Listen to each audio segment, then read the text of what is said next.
하나님 말씀 함께 보겠습니다. 호세아 3장 1절에서 5절까지의 말씀입니다. 호세아 3장 1절에서 5절까지의 말씀 제가 봉독해 드리겠습니다.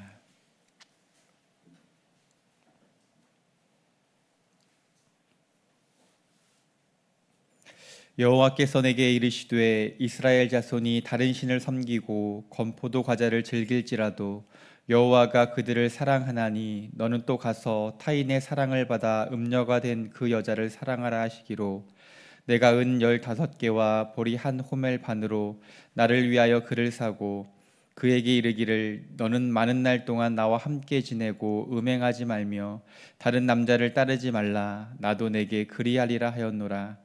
이스라엘 자손들이 많은 날 동안 왕도 없고 지도자도 없고 제사도 없고 주상도 없고 에봇도 없고 드라빔도 없이 지내다가 그 후에 이스라엘 자손이 돌아와서 그들의 하나님 여호와와 그들의 왕 다윗을 찾고 마지막 날에는 여호와를 경외함으로 여호와와 그의 은총으로 나아가리라. 아멘. 새벽을 깨우고 말씀과 기도의 자리로 나오신 성도님들을 환영하고 축복합니다.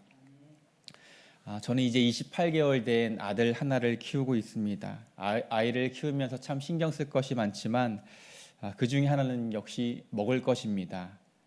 사실 저는요 먹는 것에 별 관심은 없습니다. 맛있는 것 뭐 좋아하는 것도 없고요, 특별히 싫어하는 것도 없어서 이것을 먹어도 좋고 저것을 먹어도 좋습니다. 그리고 식사량도요 그렇게 많지는 않은 편입니다. 그런데 아이에게는요 그렇지 못한 것 같습니다. 한 숟가락이라도 더 먹이려고 온갖 회유를 다 하게 됩니다. 이거 먹고 뭐 간식을 먹자 이렇게 이런저런 이야기를 하면서 한 숟갈이라도 더 먹이려고 노력하는 저의 모습을 보게 됩니다. 그리고 좋은 음식, 건강한 음식을 먹이기 위해서 이 음식은 뭘로 만들었을까 음식 성분표도 종종 보는 편입니다. 이제 아이가 어린이집을 다니고 있는데요. 하원을 하면 그냥 바로 집으로 돌아오지 못합니다. 바로 앞에 놀이터가 있기 때문에 요즘같이 날씨가 좋은 날이면 놀이터에서 꼭 시간을 보내고 와야 합니다. 놀이터에 가보면요 부모님들과 할머니, 할아버지들도 많이 계십니다.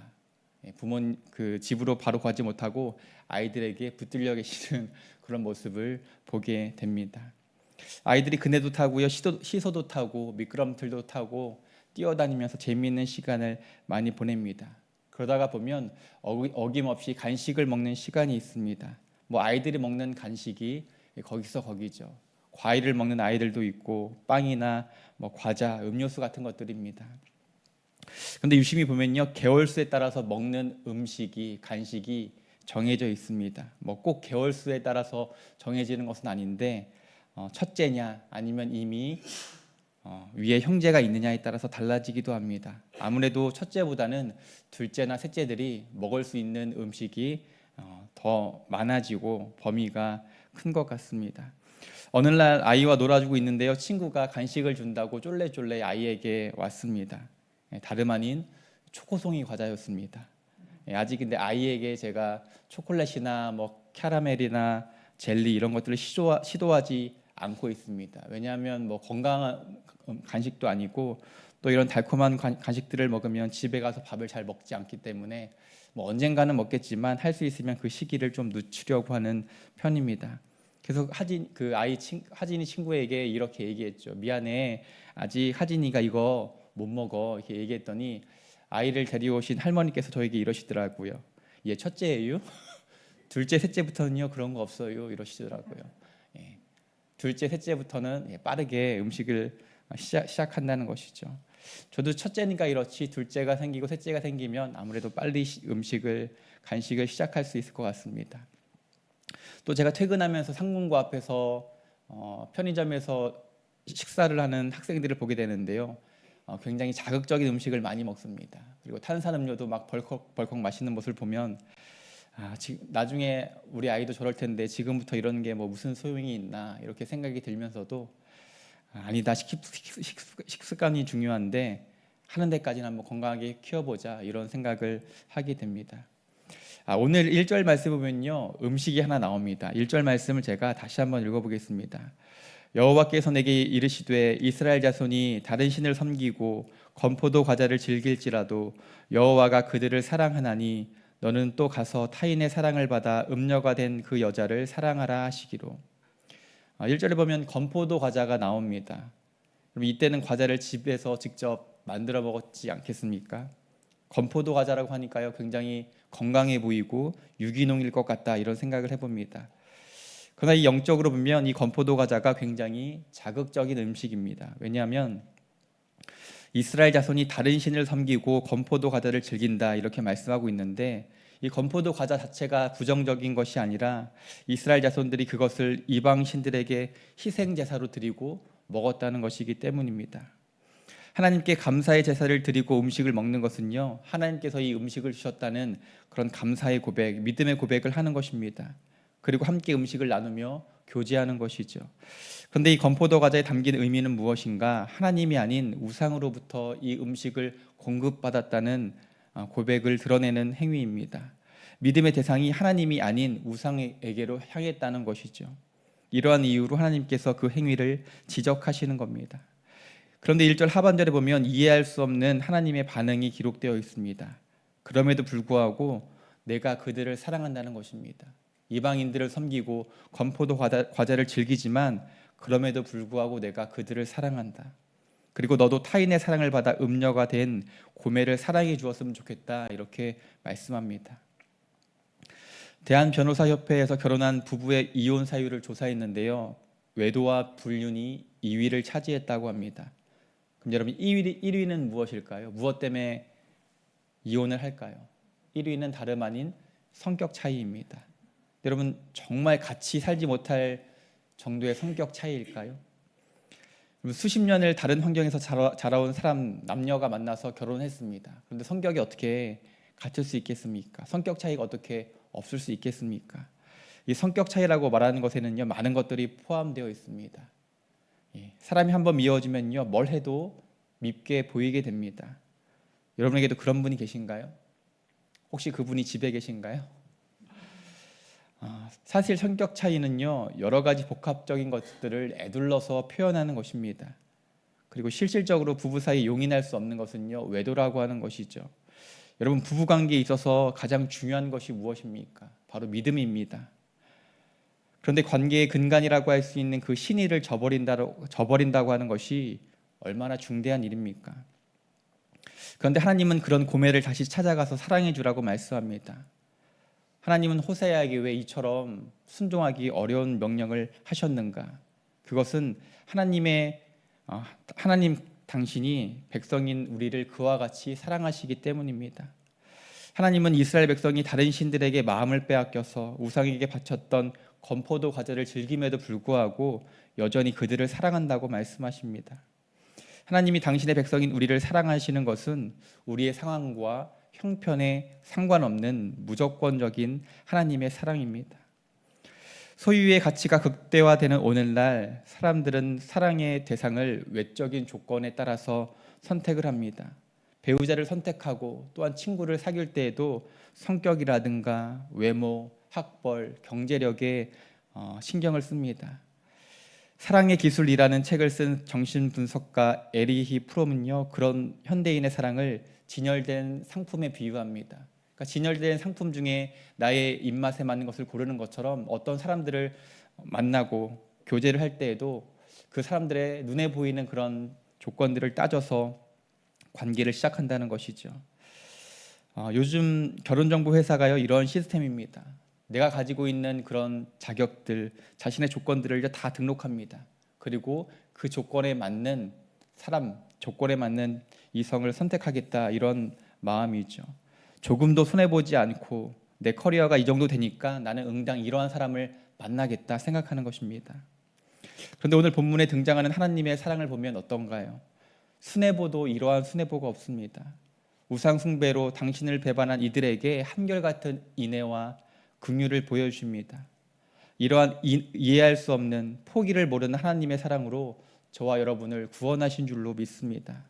연약하고 죄 많은 내 모습 이대로를 사랑하시는 하나님의 조건 없는 사랑이야말로 우리의 신앙의 토대가 됨을 기억하실 수 있기 바랍니다. 하나님께서 이스라엘 백성들을 출애굽하고 시내산으로 데려가셔서 언약을 맺으십니다. 우리가 보통 시내산 언약이라고 부르죠. 여러분, 이 시내산 언약을 어떠한 장면으로 이해하셨는지 모르겠습니다. 성경에 보면 내가 너희의 남편이 되었음에도 불구하고 너희가 그 언약을 깨뜨렸다, 이렇게 말씀합니다. 그러니까 하나님과 이스라엘 백성들의 그 언약을 결혼식, 사랑의 언약이라 이렇게 말씀하는 것이죠. 홍해를 건넜다는 것은요, 영적으로 세례의 의미가 있습니다. 깨끗하게 씻기셔서 정결한 신부로 시내산 언약을 맺으신 것입니다. 마치 혼인 서약을 하시고 결혼식을 하듯이 이렇게 하나님의 친백성으로 맞아들였다는 것입니다. 그럼에도 불구하고 그들이 이 놀라운 은혜의 언약, 공의의 언약을 깨뜨려 버렸습니다. 여러분, 한번 생각해 보십시오. 이 사랑의 언약, 결혼의 서약을요, 깨뜨려 버렸습니다. 한쪽에서 신의를 저버리고 이 관계를 깨뜨려 버렸다는 것이죠. 만약 이 관계가 회복되려면 어떻게 해야 할까요? 관계를 깨뜨린 사람이 먼저 와서 정말 미안합니다, 나를 다시 받아주면 안 되겠습니까? 이렇게 이야기하는 것이 정상적입니다. 그런데 오히려 오랜 세월 동안 그들에게 변함없이 은혜를 베풀어 주시고 기다려 주신 그 하나님께서 이렇게 이야기하시는 것입니다. 우리 다시 시작하자. 이게 결코 끝이 아니다. 배신하고 돌아서 버린 이스라엘 백성들에게 하나님께서 이렇게 말씀하신다는 것이죠. 호세아 성경을 보아도 그렇습니다. 호세아가 하나님의 명령을 받아서 고멜과 결혼을 합니다. 그런데 이 고멜이 자식을 셋이나 낳고도 집을 나가 버립니다. 그런데 가출한 아내가 돌아와서 호세아에게 우리 다시 시작하자, 이렇게 이야기하는 것이 아닙니다. 오늘 본문 3장에 보면 호세아가 고멜을 찾아가서 값을 지불하고 우리 다시 시작하면 안 되겠냐, 이렇게 이야기를 한다는 것이죠. 성경을 묵상하다 보면 창세기부터 요한계시록까지 하나님께서 끊임없이 한결같이 말씀하시는 것이 있습니다. 하나님의 로망이라고 할 수 있는데요, 바로 이것입니다. 나는 너의 하나님이 되고 너는 내 백성이 되기를 원한다. 나는 너의 하나님이 되고 너는 나의 백성이 되기를 원한다. 나는 너를 사랑하고 너는 나를 사랑했으면 좋겠다. 그렇게 행복한 교제, 아름다운 사귐이 있었으면 좋겠다. 이것이 성경을 통해서 일관적으로 말씀하시는 하나님의 로망이고 우리를 향한 하나님의 고백이십니다. 하나님께서 우리 안에 거하시고 우리는 하나님의 그 사랑 안에 거하는 그런 사랑의 교제가 있는 관계로 우리를 창조하셨습니다. 이것이 하나님의 로망이고요, 창조의 이유, 구원의 이유입니다. 그래서 하나님은 호세아 선지자에게 남편을 떠나버린 그 고멜을 찾아가서 사랑하라고 말씀하십니다. 고멜이 사랑을 받을 만해서가 아닙니다. 조건이 괜찮아서가 아닙니다. 이스라엘이 배신을 하고 간음을 하고 건포도 과자를 즐겼음에도 불구하고 하나님은 여전히 그들을 사랑하신다는 것이죠. 하나님은 여전히 그들을 사랑하시고 포기할 수 없다, 이렇게 말씀하시는 겁니다. 그러나 여러분, 우리가 여기서 기억해야 할 것이 있습니다. 호세아가 고멜을요, 그냥 데려온 것이 아니라는 것이죠. 호세아가 고멜을 데려오는데 대가를 지불했다는 것입니다. 2절 말씀을 제가 다시 한번 읽어보겠습니다. 내가 은 15개와 보리 한 호멜 반으로 나를 위하여 그를 사고. 외도한 고멜을 다시 사랑해 주라는 하나님의 지시에 따라 호세아는 아내를 찾아갔습니다. 그리고 은 15개와 보리 한 호멜 반을 내고 아내를 되찾아왔습니다. 고멜이 집을 나가서 생활을 하던 중에 큰 빚을 진 것 같습니다. 호세아는 인생이 밑바닥으로 떨어진 그 아내를 구하기 위해서 값을 지불합니다. 호세아가 보여준 이 모습이 우리를 향한 하나님의 사랑입니다. 우리 모두 고멜이 자기를 사랑해주는 남편 호세아를 버리고 떠났듯이 우리를 사랑하시고 우리를 창조하신 하나님을 떠났습니다. 예레미야 선지자는 이러한 우리의 상태를요, 비참한 상태로 이야기하죠. 예레미야 2장 13절에 이렇게 말씀합니다. 우리가 생수의 근원이신 하나님을 버리고 물을 담아낼 수 없는 터진 웅덩이에 끊임없이 물을 모으는 그러한 헛수고를 했다는 것입니다. 그러나 하나님은요, 초라하고 비참한 운명에 놓인 우리를 구원하기 위해서 값비싼 지불을 하셨습니다. 바로 독생자 예수 그리스도를 우리를 위하여 내주신 것입니다. 우리는 자녀를 세상이 그 어떤 것보다 사랑하기 때문에 결코 자식을 다른 것과 바꾸지 않습니다. 그러나 하나님은 그 귀한 독생자를 우리를 대신하여 십자가에 못 박으셨습니다. 하나님께서 철저한 대가를 치르신 것입니다. 그런데 오늘 본문에 본문을 묵상하다 보면 또 한 가지 우리가 주목해야 보아야 할 것이 있습니다. 호세아가 값을 지불하고 고멜을 데려온 곳으로 끝난 것이 아니란 겁니다. 고멜에게 요구되는 것이 있었습니다. 바로 구별된 시간이었습니다. 3절 말씀을 제가 다시 읽어보겠습니다. 그에게 이르기를 너는 많은 날 동안에 나와 함께 지내고 음행하지 말며 다른 남자를 따르지 말라. 나도 내게 그리하리라 하였노라. 고멜을 사오는 대가를 지불함으로써 고멜은요 이제 자유로워졌습니다. 그러나 그것으로 끝이 아니라 고멜에게 구별되어지는 시간이 필요했다는 것입니다. 이것을 우리에게 적용해 보면 어떨까요? 예수 그리스도의 피값으로 죄에서 자유함을 얻었다는 그런 구원의 기쁨, 감격, 확신이 있지만 그것으로 끝이 아닙니다. 우리의 삶에 구별된 시간이 필요합니다. 다른 남자를 따르는 음행, 죄의 유혹으로부터 돌이켜서 하나님과 마음을 나누며 함께 지내는 그러한 시간이 필요하다는 것입니다. 내가 거룩하니 너희도 거룩하라. 하나님께서 이스라엘 백성에게 또한 우리에게 말씀하셨습니다. 내가 거룩하니 너희도 거룩했으면 좋겠다. 이 거룩이라는 히브리어는요 카도시라는 단어입니다. 이 거룩이라는 단어는 무겁다라는 단어에서 왔습니다. 각 존재마다 나름대로의 무게를 가지고 있다는 것이죠. 예를 들면 이런 것입니다. 우리가 학창 시절에 교문 앞에서 학생 주임 선생님이 서 계시면요 그냥 지나치지 않습니다. 꼭 선생님 앞을 지나가기 전에 내가 명찰이 잘 있나, 옷 매무새가 어떤가 다시 한번 우리의 모습을 점검하게 됩니다. 운전 중에 앞에 경찰차라든가 경찰들이 있으면요 괜히 속도를 줄이게 됩니다. 정상 속도를 달리고 있음에도 불구하고 내가 과속을 하고 있는 것은 아닌가, 앞에 경찰차라든가 경찰들이 있으면 다시 한번 우리의 운전 모습과 습관들을 돌아보게 된다는 것이죠. 이처럼 존재마다 가지고 있는 무게감이 있습니다. 하나님의 거룩이라고 하는 것은요 세상의 그 어떤 존재와도 비교할 수 없는, 감당할 수 없는 그런 무거운 것입니다. 그러면 그 하나님의 무게를 감당할 수 있는 인간의 영적 상태는 어떠한 상태일까요? 그것은 어린 양의 보혈로 죄사함을 받아서 정결하게 된 상태, 그 상태에 들어가야만 비로소 우리는 하나님의 거룩하심을 담재할 수가 있습니다. 그리고 하나님과 동행할 수가 있습니다. 하나님은 왜 자신의 아들까지 십자가에 내어주시는 그런 가옥을 선택하셨을까요? 우리를 살려내시기 위함입니다. 죄로 인하여 죽을 수밖에 없는 인간을 살려내야만 그 이후에 우리와 함께하고 동행하실 수 있기 때문에 우리를 살려내시기 위하여, 우리와 함께 동행하시기 위하여 하나뿐인 아들을 내어주신 것입니다. 그 이후에 함께 마음을 나누고 교제하며 동행할 수 있기 때문에 그 전제 조건으로 당신의 하나뿐인 아들을 내어주셨다는 것이죠. 말씀을 정리합니다. 우리는 하나님의 사랑과 은혜와 자비 앞에 반드시 지켜야 할 것이 있습니다. 우리가 때로 이러한 생각을 할 때가 있다는 것이죠. 하나님은 사랑의 하나님이신데, 은혜 하나님이신데, 자비 하나님이신데 내가 부족해도 연약해도 이 모습 이대로 받아주시겠지, 이렇게 착각할 때가 있다는 것입니다. 내 안에 죄를 너무나 가볍게 여기는 경향이 있습니다. 하나님의 사랑과 은혜를 방패 삼아서 죄를 너무나 가벼이 여길 때가 있다는 것이죠. 여러분, 하나님과의 관계에 있어서 우리가 무겁게 지켜야 할 것이 있습니다. 하나님과 우리의 사이의 그 친밀함 가운데 지켜야 할 엄격함이 있다는 것이죠. 오늘 말씀을 통하여 나와 동행하시고자 대가를 지불하신 그 하나님의 사랑과 희생에 감사하실 수 있기를 바랍니다. 그리고 동시에 우리의 모습을 돌아보아야 하는 것이죠.